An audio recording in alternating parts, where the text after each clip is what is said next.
Hello दोस्तों, नमस्कार, good morning. आज हम बात करेंगे प्रमुख समितियों के बारे में और प्रमुख आयोग के बारे में। ठीक, यहाँ से क्वेश्चन लगभग बनता ही बनता है। यूपीपीसीएस प्री 2024 की बात करें तो यहाँ से क्वेश्चन जो है इस प्रकार से बनेगा A, B, C और आपका D। ठीक है, इसी प्रकार से यहाँ पर 4 नंबर दे देगा और मिलान करने के लिए देगा। ठीक है ना, मिलान करने के लिए देगा। इस प्रकार के क्वेश्चन जो है यूपीपीसीएस में आते हैं। ठीक, आइए बात करते हैं। और देखो, ये जो मिसलिनियस टॉपिक है, यहाँ से एक्चुअली जो अब तक पढ़ा है उसका एक तरह से समरी है। ठीक, हालांकि ये सब पढ़ चुका है आपने, बट यहाँ जो है दोबारा पढ़ना है। पहली समिति यहाँ दी गई है और सबसे इम्पोर्टेंट समिति दी गई है। ठीक, जिसका नाम है सरदार स्वर सिंह समिति 1976 में आई थी। और ये जो आई, जो ये जोड़ी गई थी 42वां संविधान संशोधन 1976 के द्वारा जो इसका संबंध मूल कर्तव्यों से है। ठीक, और इसमें जो 10 मूल कर्तव्यों को जोड़ा गया था। ठीक, सरकारी आयोग, इसका संबंध 1983 में, और इसका संबंध जो है ये केंद्र राज्य संबंधों से संबंधित है। ठीक, धर आयोग का संबंध जो है इसको जो एस के धर के द्वारा एस के धर इसके अध्यक्ष थे। और ये समिति जो आई 1947-48 में एस के धर आयोग। ठीक है ना, इसका संबंध जो है राज्यों का पुनर्गठन भाषा के आधार पर नहीं होना चाहिए, इसने बोला था। ठीक, हालांकि 1953 में जो आंध्र प्रदेश राज्य है उसका एक मिनट, उसका जो गठन है वो आंध्र प्रदेश का गठन भाषा के आधार पर हुआ था। वो एक अलग सिचुएशन थी। ठीक है ना, हालांकि आगे बात करते हैं जेवीपी समिति 1948। ठीक, जेवीपी समिति 1948 जवाहरलाल नेहरू, वल्लभ भाई पटेल और ये पिट्टावी सीतारमैया। राज्य का पुनर्गठन देश की सुरक्षा, एकता और आर्थिक समृद्धि के आधार पर किया जाएगा। ठीक, आगे राज्य पुनर्गठन आयोग 1956, और इसका जो संबंध है ये सैयद फजल अली हृदयनाथ कुंजरू और एम पड़ेकर से है। ठीक है ना, और इसका जो है उद्देश्य, ठीक है ना, राज्यों के गठन के लिए भाषा के भाषा को आधार बनाया गया और इसी आधार पर जो राज्य का पुनर्गठन किया गया। ठीक है ना, देखो यहाँ बात की गई है 1948 में, जहाँ पे जो है बात की गई है कि एक मिनट, ये एच के धारा आयोग में राज्यों का पुनर्गठन जो भाषा के आधार पर नहीं होना चाहिए। ठीक, और आगे बात की गई है भाषा के आधार पर होना चाहिए। ठीक, तो ये दोनों याद कर लेना, ये धर आयोग है और ये जो है राज्य पुनर्गठन आयोग। ठीक, राज्यों के गठन के लिए भाषा को आधार बनाया गया और इसी के आधार पर राज्य पुनर्गठन अधिनियम 1956 जो आया। ठीक, आगे बात की जा रही है लोक लेखा समिति के बारे में। लोक लेखा समिति, यहाँ से क्वेश्चन बन जाता है कि लोक लेखा समिति में कुल कितने सदस्य होते हैं। ठीक है ना, और ये भी क्वेश्चन बनता है लोक लेखा समिति में जो है लोकसभा के कितने सदस्य, राज्यसभा के कितने सदस्य। ठीक है ना, और इसकी बात करें कुल 22 सदस्य होते हैं। 15 सदस्य लोकसभा से, 7 सदस्य राज्यसभा से, और इसका मुख्य कार्य भारत के लेखा तथा CAG, ठीक है ना, क्या CAG कैग के प्रतिवेदन का निरीक्षण करना होता है। ठीक, क्या होता है, देखो ये सरकार के अकाउंट है। ठीक, सरकार के अकाउंट को जो चेक करता है उसका नाम है कैग। ठीक है ना, कैग कैग जो है अपनी रिपोर्ट जो है लोक लेखा समिति को सौंपता है, और कैग की रिपोर्ट को जो चेक करता है वो लोक लेखा समिति चेक करती है। ठीक, लोक लेखा समिति में जो कुल 22 सदस्य होते हैं।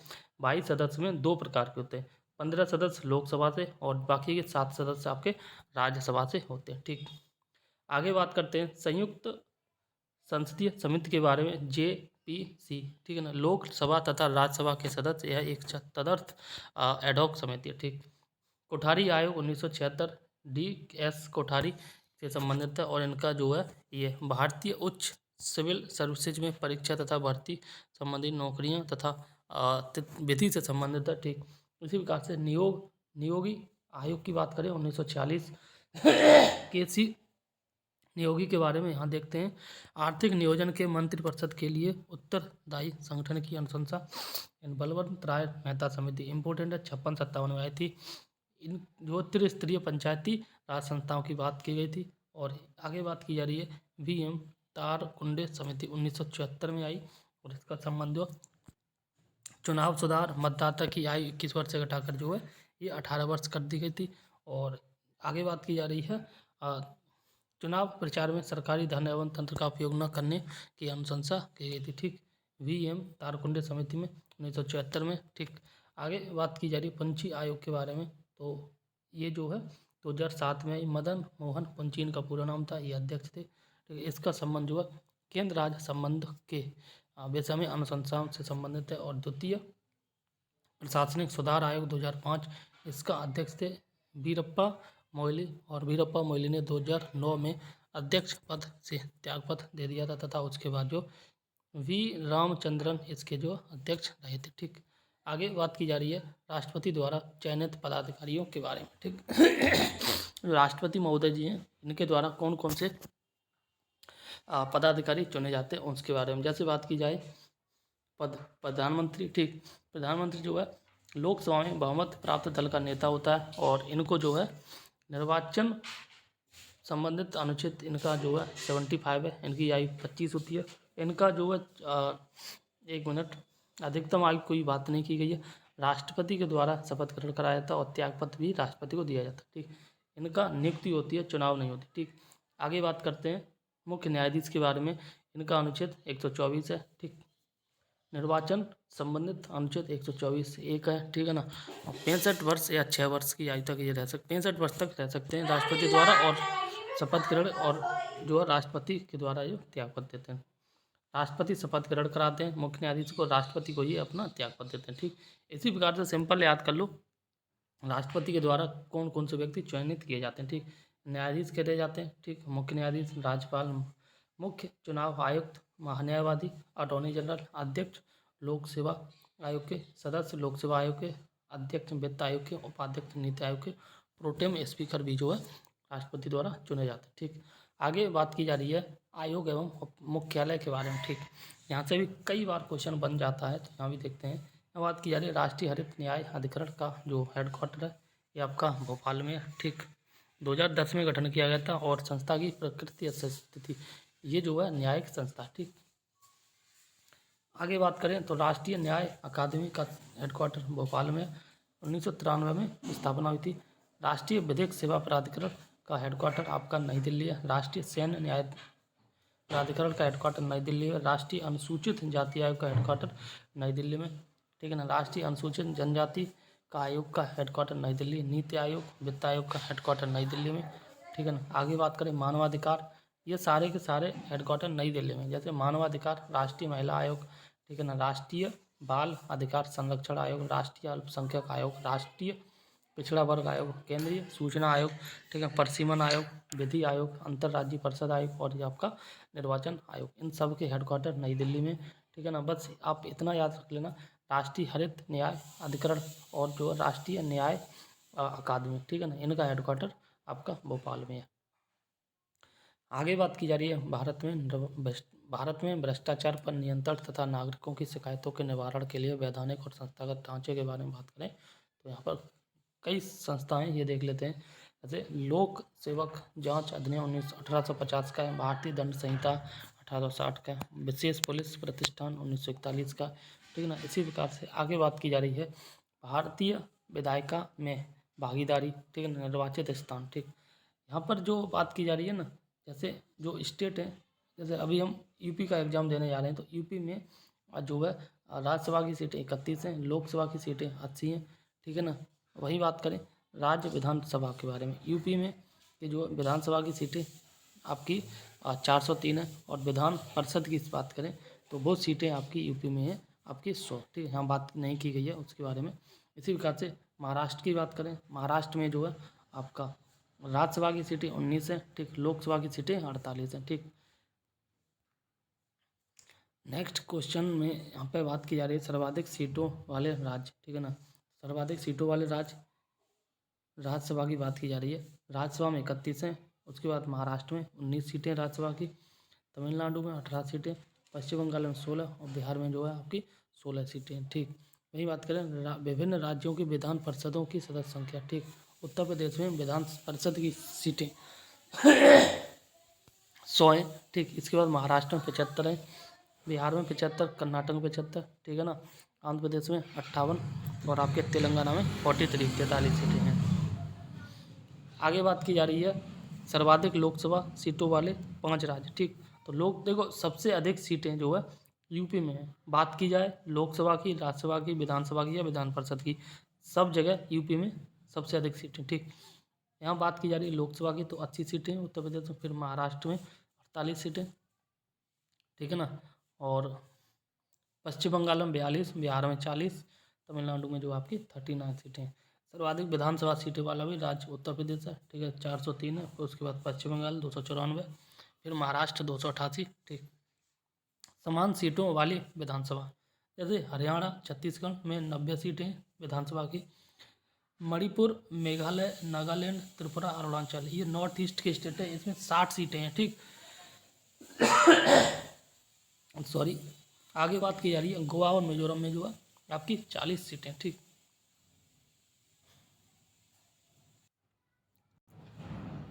आगे बात की जा रही है राज्य में विधान परिषदों की सीटों की संख्या के बारे में। उत्तर प्रदेश में विधान परिषद की सीटें 100 हैं, महाराष्ट्र में 75, बिहार में 75, कर्नाटक में 75, तेलंगाना 58 और जो आपके आंध्र प्रदेश 58 और तेलंगाना में आपकी 43 सीटें, ठीक। भारत का सबसे कम पंजीकृत मतदाता की संख्या वाला क्षेत्र संसदीय क्षेत्र जो बनेज कहाँ पे, जूनागढ़ संसदीय क्षेत्र राजस्थान, ठीक। सबसे अधिक पंजीकृत मतदाताओं की संख्या वाला संसदीय प्रदेश जो आपका उन्नाव है, ठीक।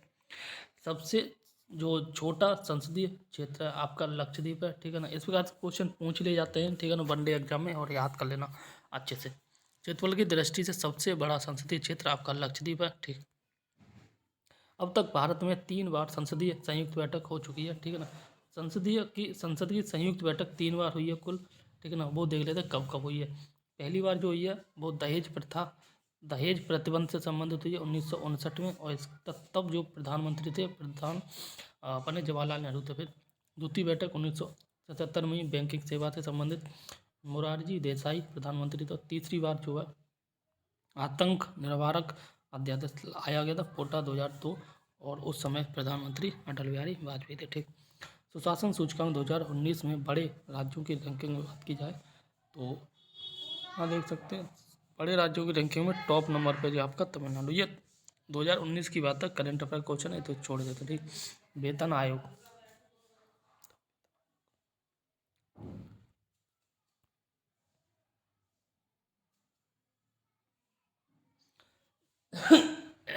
आगे बात की जा रही लोकसभा, राज्यसभा एवं विधानसभा, विधान परिषद एक दृष्टि में, ठीक। तो वहाँ पे आप देख सकते हो, जैसे अगर बात करें आधार यहाँ अधिकतम सदस्य, ठीक है ना। अधिकतम सदस्य की बात की जा रही है लोकसभा की। लोकसभा में अधिकतम सदस्य की बात की जाए 552, बट अब जो है 550 है। 2 कहाँ गए, 2 जो है मनोनीत होते थे राष्ट्रपति के द्वारा, उनको प्रधानमंत्री के द्वारा हटा दिया गया, ठीक। राज्यसभा की बात करें अधिकतम सीटें 250 होती हैं, ठीक है ना। विधानसभा की बात करें तो ये आपका जो है 500 होती है, और विधान परिषद की बात करें तो जो जिस राज्य में विधानसभा की जितनी सीटें उसका 1/3 सीटें जो है विधान परिषद है, ठीक है। जैसे बात की जाए आपका 400 सीटें जो है 403 सीटें यूपी में विधानसभा की हैं, और इसका 1/3 करेंगे तो करीब 100 के करीब हो गए, ठीक है ना। एक तो ये 100 के करीब जो सीटें हैं ये विधान परिषद की सीटें हो जाएंगी काय में, राज्यसभा में, ठीक। आगे बात की है वर्तमान संख्या, तो वर्तमान संख्या यहाँ पर जो 545 दिखा रहा है यहाँ 543 हो जाएगा, ठीक है ना। 2 सीटें कम हो गई ना, और यहाँ 245 सेम ही है, ठीक है ना। और मात्र 6 राज्यों में विधान परिषद, उत्तर प्रदेश है, ठीक है ना, आपका बिहार है, महाराष्ट्र, आंध्र प्रदेश, कर्नाटक और तेलंगाना, इन 6 राज्यों में विधान परिषद है केवल, ठीक। मतलब राज्यों में उच्च सदन है। आगे बात की जा रही सर्वाधिक सदस्य संख्या वाला राज्य, ये उत्तर प्रदेश है। लोकसभा की सीटें उत्तर प्रदेश में 80 हैं, राज्यसभा की उत्तर प्रदेश में सीटें जो है 31 है, ठीक है ना। बाकी उत्तर प्रदेश, महाराष्ट्र, पश्चिम बंगाल, आंध्र प्रदेश और बिहार, ठीक है ना। एंड उत्तर प्रदेश में जो है आपकी विधान परिषद की सीटें 100 हैं, महाराष्ट्र में 78 और बिहार में जो आपकी 75, ठीक। न्यूनतम सदस्य संख्या वाले राज्य ये आप देख सकते हैं। एंड आगे बात की जा रही है सदस्य बनने के लिए न्यूनतम आयु। जैसे अगर आपको प्रधानमंत्री बनना है, ठीक है ना, प्रधानमंत्री बनना है तो आपको जो लोकसभा का चुनाव जीतना होगा, ठीक। और लोकसभा का चुनाव जीतने के लिए आपको कम से कम 25 साल कंप्लीट कर लिए होने चाहिए, ठीक। वहीं बात करें राज्यसभा के सदस्य बनने के लिए 30 साल, ठीक है ना, और न्यूनतम 25 वर्ष तक की आयु, ये विधानसभा और ये आपके विधान परिषद, ठीक। इस प्रकार से राष्ट्रपति की बात करें, राष्ट्रपति के लिए आपको 35 साल कंप्लीट हो जाना चाहिए, और राज्यपाल के लिए भी आपको 35 साल हो जाना चाहिए, ठीक। पदाधिकारी, अध्यक्ष, उपाध्यक्ष, ये सब देख। अब यहाँ इंपॉर्टेंट है, ये देख लो गणपूर्ति के लिए आवश्यक सदस्य संख्या, ठीक है ना। ये 1/10, 1/10, 1/10, 1/10। कहने का मतलब है अगर आपको जो है लोकसभा, राज्यसभा, विधानसभा या विधान परिषद किसी भी सदन की अगर आपको बैठक करनी है तो कम से कम जो सदस्य संख्या चुने गए उसका 1/3 सदस्य संख्या यहाँ पे उपस्थित होना जरूरी है। ठीक, इसका सिंपल मतलब है, जैसे मान लो कोई क्लास है, ठीक, कोई क्लास है, उस क्लास में जो 100 स्टूडेंट नामांकित हैं, ठीक है ना, और 100 स्टूडेंट नामांकित हैं, ठीक है ना, और उनमें से मात्र मान लो 5 स्टूडेंट आए आज की डेट में, तो क्लास नहीं चलेगी। ठीक है ना, अगर इसका 1/10 मान लो 11 स्टूडेंट है, ठीक है ना, 11 स्टूडेंट या जो 10 स्टूडेंट, 10 हैं तो एग्जैक्ट 1/10 हो गया, और 10 से अधिक 11 भी हो सकते हैं, मान लो 50 भी हो सकते हैं, 50 स्टूडेंट तो सदन चलेगा, आई मीन क्लास चलेगी, तो वही होता है। ठीक सॉरी। आगे बात की जा रही है भारत के प्रमुख पदाधिकारी एक दृष्टि में। ठीक, राष्ट्रपति का जो अनुच्छेद है 52 है। ठीक, निर्वाचन संबंधित अनुच्छेद की बात की जाए ये 54 है राष्ट्रपति का। ठीक, न्यूनतम आयु 35 साल होती है, अधिकतम आयु का कोई जिक्र नहीं है, और शपथ ग्रहण कौन करवाता है, ये सुप्रीम कोर्ट का मुख्य न्यायाधीश शपथ ग्रहण कराता है राष्ट्रपति को। ठीक, यह त्यागपत्र जो है उपराष्ट्रपति को देता है। देखो याद रख लेना, शपथ ग्रहण कराता है सुप्रीम कोर्ट का मुख्य न्यायाधीश, और त्यागपत्र जो राष्ट्रपति देता है ये आपका उपराष्ट्रपति को देता है। ठीक, अब बात की जा रही है उपराष्ट्रपति के बारे में। देखो 52 में जो है हमने 11 जोड़ दिया, 52 में 11 जोड़ दिया, तो ये संबंध हो गया उपराष्ट्रपति से। ठीक, तो उपराष्ट्रपति का जो अनुच्छेद है ये 63 है। ठीक, वही बात करें उपराष्ट्रपति का जो निर्वाचन से संबंधित अनुच्छेद है वो आपका 66 है। ठीक, देखो यहाँ पे कितने जोड़े 11, तब हो गया 63। ठीक है ना, और यहाँ पे जो है 54, और अगर हमने 12 जोड़ दिए तो ये कितना होगा 66। ठीक, पहले 11 जोड़े तो 63, दूसरी बार 12 जोड़ेंगे तो आपका 66 होगा। ठीक, उपराष्ट्रपति का निर्वाचन से संबंधित अनुच्छेद 66 है। ठीक, आगे बात की जा रही है, और न्यूनतम आयु दोनों की जो 35 साल होती है, अधिकतम आयु की जो है आप यहाँ पर कोई चर्चा नहीं की गई। उपराष्ट्रपति को शपथ ग्रहण कराता है राष्ट्रपति, और जो उपराष्ट्रपति अपना त्यागपत्र देता है राष्ट्रपति को। ठीक, राष्ट्रपति के केस में उल्टा है थोड़ा सा, राष्ट्रपति अपना त्यागपत्र तो उपराष्ट्रपति को देता है, लेकिन शपथ ग्रहण कराता है सुप्रीम कोर्ट का सीजेआई। ठीक, राष्ट्रपति के निर्वाचन मंडल में राज्यसभा, लोकसभा तथा जो आपका राज्यों की विधानसभा के निर्वाचित सदस्य शामिल होते हैं। यहाँ बात की जा रही है राष्ट्रपति के चुनाव में कौन कौन शामिल किया जाता है, और उपराष्ट्रपति के चुनाव में कौन कौन शामिल किया जाता है। उपराष्ट्रपति के चुनाव में जो है राज्यसभा और प्लस जो आपका लोकसभा, इसके कंप्लीट सदस्य चुने जाते हैं, निर्वाचित सदस्यों या फिर जो आपके मनोनीत सदस्यों। ठीक, इसके बाद अगर हम बात करें राष्ट्रपति के चुनाव में जो लोकसभा, राज्यसभा और विधानसभा, और जो आपका यूटी में अगर विधानसभा है वो, ठीक है ना, इन सबके जो है केवल और केवल निर्वाचित सदस्य यहाँ पर राष्ट्रपति का चुनाव करते हैं। ठीक, आगे बात की जा रही है अन्य पदाधिकारियों के बारे में। जैसे लोकसभा के अध्यक्ष की बात करें, ठीक है ना, ये लोकसभा का सदस्य ही होता है, और भाई इसको अध्यक्ष बना दिया जाता है। इसका जो अनुच्छेद है, इसका अनुच्छेद 89 है, 89। ठीक, निर्वाचन से संबंधित अनुच्छेद 93, इसकी आयु 25 वर्ष होनी चाहिए, और निर्वाचन सदस्य ये जो है लोकसभा सदस्यों का द्वारा मतदान होता है। ठीक है ना, और लोकसभा सदस्य के पहले के रूप में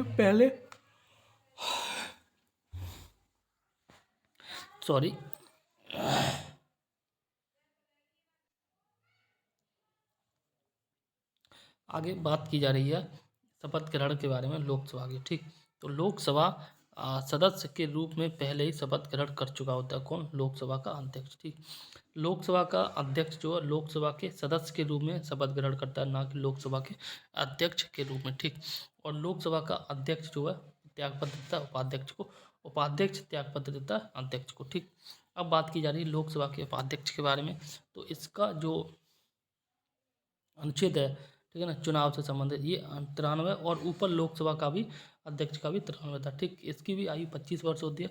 लोकसभा सदस्यों के द्वारा मतदान किया जाता है, लोकसभा सदस्य के रूप में पहले ही शपथ ग्रहण कर चुका होता है, और यह अपना त्यागपत्र तो उपाध्यक्ष अध्यक्ष को देता है। ठीक, लोकसभा सदस्य के बारे में बात करें, 25 साल इसकी जो है एज होती है, जनता द्वारा प्रत्यक्ष रूप से चुने जाते हैं, और राष्ट्रपति जो है ये शपथ ग्रहण कराते हैं। ठीक,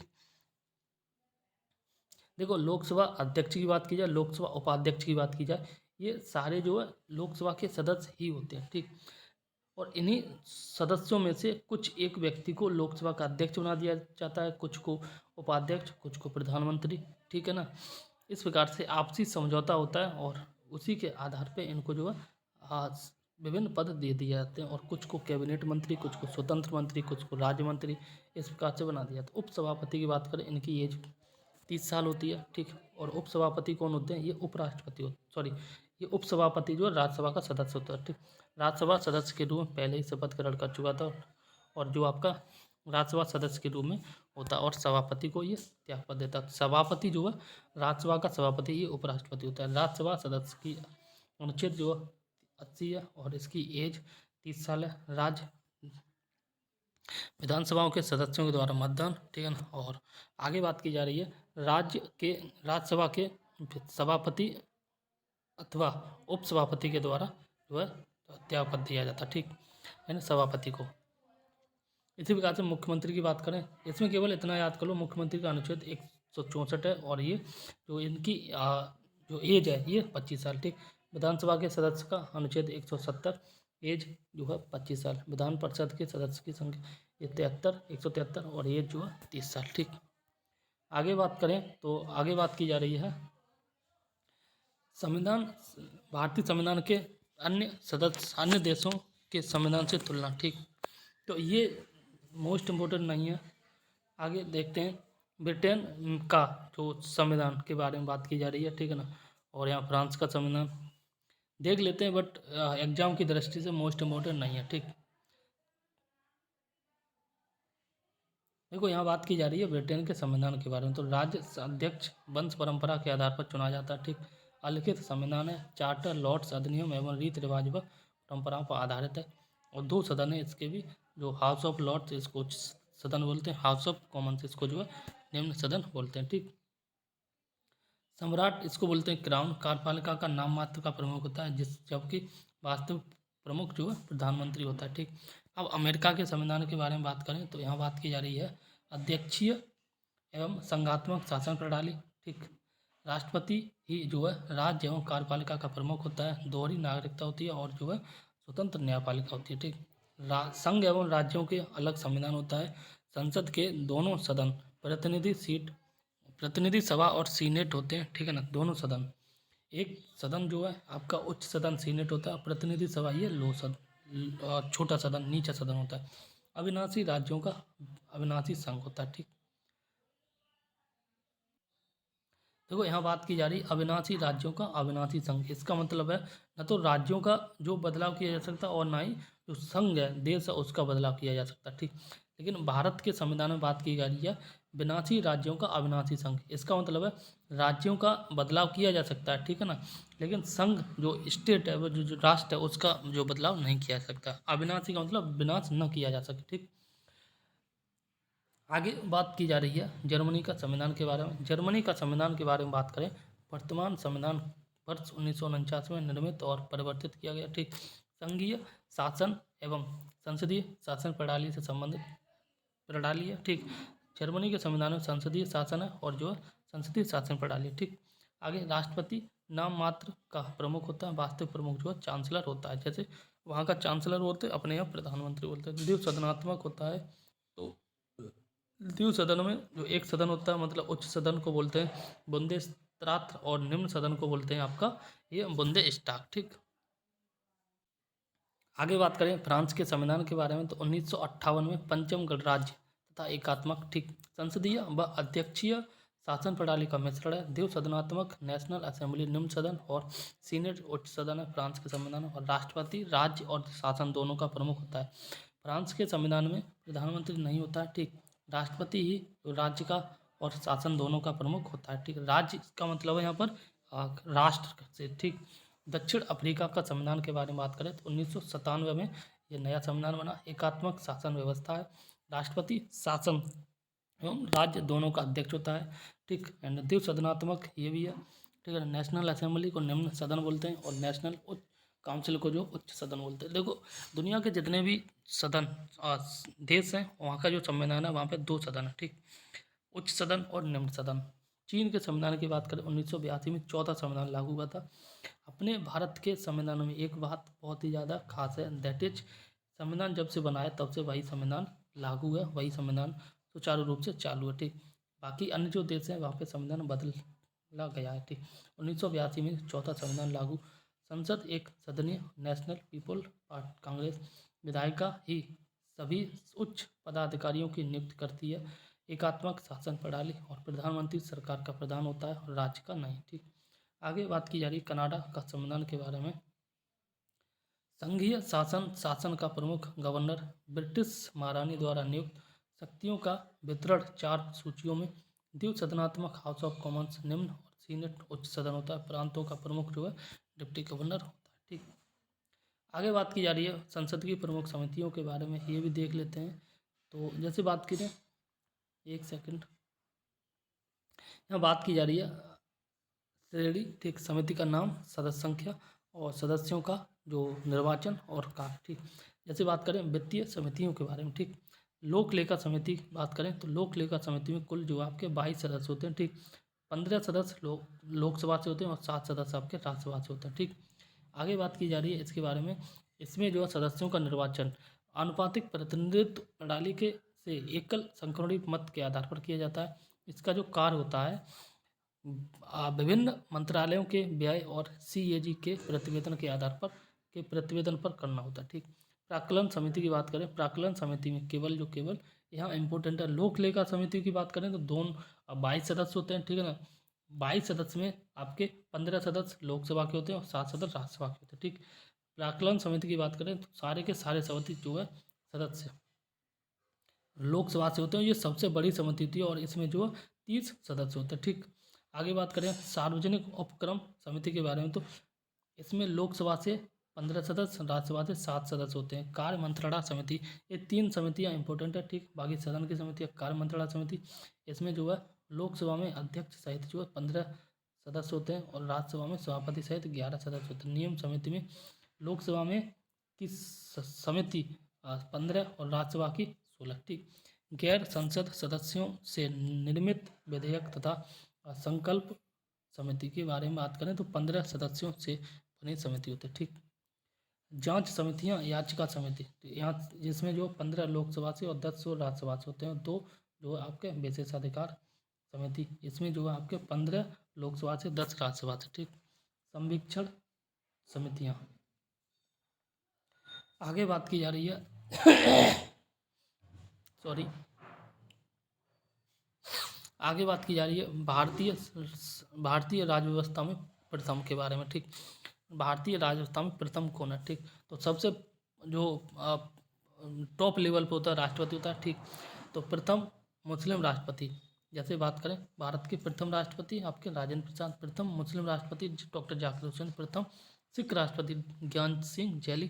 ठीक, इसी प्रकार से प्रथम उपराष्ट्रपति डॉक्टर सर्वपल्ली राधाकृष्णन, प्रथम प्रधानमंत्री जवाहरलाल नेहरू, प्रथम कार्यवाहक मंत्री ये गुलजारीलाल नंदा, प्रथम उप प्रधानमंत्री सरदार वल्लभ भाई पटेल और प्रथम जो है मुख्य न्यायाधीश, इनका नाम था हीरालाल जेकानिया, प्रथम लोकसभा स्पीकर, इनका नाम है गणेश वासुदेव मावलंकर, प्रमुख जो है प्रथम मुख्य चुनाव आयुक्त, इनका नाम है सुकुमार सेन। ठीक, प्रथम महिला मुख्य चुनाव आयुक्त, इनका नाम है रमा देवी, ये कार्यवाहक थी। ठीक, आगे बात की जा रही है प्रथम महिला लोकसभा सचिव, ये है स्नेहलता श्रीवास्तव और प्रथम commander in chief general sir Roy Bucher Bucher. ठीक, आगे प्रथम विपक्ष के नेता ये राम सुभग सिंह। ठीक, इसी प्रकार से आगे बात की जा रही है प्रथम महिला IAS अधिकारी अन्ना जॉर्ज। ठीक है ना, प्रथम IPS अधिकारी किरण बेदी और प्रथम महिला वकील, इनका नाम है कार्नेलिया और सोराबजी। ठीक, प्रथम महिला जज, इनका नाम अन्ना चांडी, प्रथम महिला उच्च न्यायालय जज अन्ना चांडी और प्रथम सर्वोच्च न्यायालय की महिला न्यायाधीश ये आपके फातिमा बेबी है। ठीक, आगे बात करते हैं, आगे बात की जा रही है यहाँ पे देखते हैं किस राज्य में जो है प्रथम गैर कांग्रेसी सरकार थी, ये केरल में थी, 1956 में होनी थी गैर कांग्रेसी सरकार। 8वीं अनुसूची में उल्लेखित प्रथम भाषा आपकी असमिया। ठीक, आगे बात की जा रही है मान्यता, देखो यहाँ 8वीं अनुसूची की बात की जा रही है, इसमें जो आपकी वर्तमान में 22 भाषाएं, तो इसमें सबसे पहले असमिया भाषा को जोड़ा गया था। ठीक, मान्यता प्राप्त विरोधी दल के नेता ये आपके चहाड़ हैं। ठीक, भारत की प्रथम महिला प्रधानमंत्री आपकी जो है श्रीमती इंदिरा गांधी है। ठीक, भारत की प्रथम महिला राष्ट्रपति श्रीमती प्रतिभा देवी सिंह पाटिल। ठीक है ना। और प्रथम थल सेना अध्यक्ष आपके जनरल महाराज राजेंद्र सिंह। प्रथम वायुसेना अध्यक्ष आपके एयर मार्शल सर थॉमस हर्ष। प्रथम महिला मंत्री राजकुमारी अमृत कौर। प्रथम स्वतंत्र भारत के प्रथम वित्त मंत्री, इनका नाम है षणमुगम शेट्टी। ठीक, प्रथम भारत रत्न प्राप्तकर्ता डॉक्टर सर्वपल्ली राधाकृष्णन। ठीक, हालांकि 1954 में 3 व्यक्ति को भारत रत्न दिया गया था। ठीक, एक ये हैं सर्वपल्ली राधाकृष्णन और आपके जो है रमन साहब हैं। ठीक, एक और व्यक्ति हैं। आगे बात की जा रही है प्रथम महिला राज्यपाल सरोजिनी नायडू उत्तर प्रदेश की। प्रथम महिला मुख्यमंत्री सुचित्रा कृपलानी उत्तर प्रदेश की। और प्रथम वित्त आयोग के अध्यक्ष ये हैं केसी नियोगी। प्रथम लोक सेवा उपाध्यक्ष ये हैं आपके अनंत शयनम अयंगर। ठीक, आगे संविधान प्रवर्तन के बाद बना प्रथम राज्य आंध्र प्रदेश। और भारत का प्रथम संविधान संशोधन 1951 में। पद पर रहते हुए दिवंगत होने वाले प्रथम राष्ट्रपति जाकिर हुसैन। भारत की पहली महिला लोकसभा अध्यक्ष मीरा कुमार। और नेक्स्ट बात की जा रही है प्रथम मुख्य सूचना आयुक्त वजाहत हबीब उल्ला। ठीक, प्रथम नीति आयोग के अध्यक्ष नरेंद्र मोदी। हालांकि नरेंद्र मोदी की सरकार में ही नीति आयोग का निर्माण किया गया था 1 जनवरी 2015 को। तो नीति आयोग का जो अध्यक्ष होता है वो प्रधानमंत्री होता है। नीति आयोग 15 से और अब तक 24 आ गई, तब से अब तक जो है नरेंद्र मोदी ही प्रधान जो अध्यक्ष हैं। विभिन्न पदों हेतु मानक निर्धारण, जैसे बात करें नियंत्रक एवं महालेखा परीक्षक की जो कार्यकाल होता है 6 वर्ष। ठीक, मुख्य चुनाव आयुक्त का कार्यकाल होता है 6 वर्ष। ठीक, और 65 वर्ष अधिकतम आयु। ठीक, यहाँ तक बात करेंगे। एक सेकंड।